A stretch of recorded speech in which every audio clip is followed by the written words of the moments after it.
പ്രിയദർശിനി സ്ത്രീ സൗജന്യ യാത്രയെ തുടർന്ന് സ്വകാര്യ ബസ് മേഖല നേരിടുന്ന പ്രതിസന്ധി എന്താണെന്ന് നമ്മൾ കണ്ടതാണ്. സംസ്ഥാനത്ത് 3000 സ്വകാര്യ ബസ്സുകൾ സർവീസ് നടത്താൻ ഒരുങ്ങുകയാണ്. കഴിഞ്ഞ 30 ദിവസത്തെ നഷ്ടമായി കണക്കാക്കുന്ന 80 കോടി രൂപയാണ്. ടിക്കറ്റ് ഇതര വരുമാനം സൃഷ്ടിക്കാൻ പരിമിതികളേറെയുണ്ട്. വിദ്യാർത്ഥികളുടെ യാത്രാ കൺസെഷൻ കാലോചിതമായി പരിഷ്കരിക്കാത്തതും തിരിച്ചടിയാണ്. അർജുൻ കല്യാട് വിവരങ്ങളുമായി ചേരുകയാണ് നമ്മളോടൊപ്പം. അർജുൻ, ആകെ ഉണ്ടായത് ഈ ടാക്സുമായി ബന്ധപ്പെട്ട ഒരു ഇളവ് മാത്രമാണ്.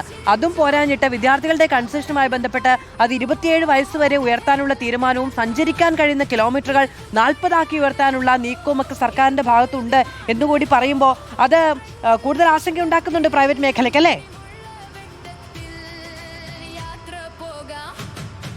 അത് തീർച്ചയായിട്ടും ഒരു ഭാഗത്ത് വലിയ രീതിയിൽ ജനവിഭാഗങ്ങൾക്ക്, സ്ത്രീകൾക്കൊക്കെ അതിനകത്ത് ഒരു ഗുണം ചെയ്യുമെങ്കിലും സംസ്ഥാനത്തെ ഏകദേശം 2 ലക്ഷം കുടുംബങ്ങളെ ഇത് മോശമായി ബാധിക്കുന്നു എന്നുള്ളതാണ് ഇപ്പോൾ പ്രാഥമികമായി പുറത്തു വരുന്ന കണക്കുകൾ. അതായത് 11,900-ലധികം സ്വകാര്യ ബസ്സുകളാണ് സംസ്ഥാനത്ത് ആകമാനം തന്നെ സർവീസ് നടത്തുന്നത്. ഈ 11,900 ചില്ലാനും ബസ്സുകളെ ആകെ തന്നെ ഈ പ്രിയദർശിനി സൗജന്യ യാത്ര ബാധിച്ചിട്ടുണ്ട് എന്നുള്ളതാണ്. ഒരു ചെറിയ കണക്ക് പറഞ്ഞു കഴിഞ്ഞാൽ ഏകദേശം ഒരു ഈ സ്വകാര്യ ബസ് അത് വിലക്ക് വാങ്ങുമ്പോൾ ഈ മുതലാളി ചിലവാക്കേണ്ടത് ഏകദേശം ഒരു 40 ലക്ഷം രൂപയോളം അല്ലെങ്കിൽ അതിനടുത്തൊക്കെ വരും.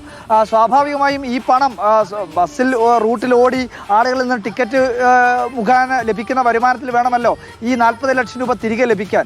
സാധാരണ രീതിയിൽ ഒരു 5000 രൂപ ഒരു ദിവസം, അതൊക്കെ വളരെ ചുരുക്കം ബസ്സുകളിൽ മാത്രമേ സാധ്യമാവുകയുള്ളൂ. പക്ഷേ 5000 രൂപയെങ്കിലും ഒരു ബസ്സിൽ ബാക്കിയാവുന്ന സർവീസാണ് നടക്കുന്നതെങ്കിൽ ഈ പറയുന്ന 40 ലക്ഷം രൂപ ഇദ്ദേഹത്തിന് തിരികെ ലഭിക്കണമെങ്കിൽ 2.5 വർഷം എടുക്കും. ആ 2.5 വർഷത്തിന് ശേഷമാണ് എന്തെങ്കിലും ഒരു വരുമാനം അല്ലെങ്കിൽ മുടക്ക് മുതലിന് അപ്പുറത്തേക്കുള്ള ഒരു വരുമാനം ഈ ബസ് മുതലാളിക്ക് ലഭിക്കുന്നത്. അത് ഒരുപക്ഷെ 2000 രൂപയൊക്കെയാണ് ലഭിക്കുന്നതെങ്കിലോ അത് 5 വർഷത്തിന് ശേഷമായിരിക്കും ഈ പറയുന്ന മുടക്ക് മുതൽ തിരികെ ലഭിക്കുന്നത്. അവർ നേരിടുന്ന ഏറ്റവും വലിയ പ്രശ്നമായി മുന്നിലുള്ളത് എന്നത് കൂടിയാണ് പ്രശ്നം. അവനവന്റെ ഉണ്ടാകുന്ന സാമ്പത്തിക ബാധ്യതയാണ്. സ്വാഭാവികമായും അവരതുമായി ബന്ധപ്പെട്ട പ്രശ്നം മുന്നോട്ട് വയ്ക്കുകയും ചെയ്യും.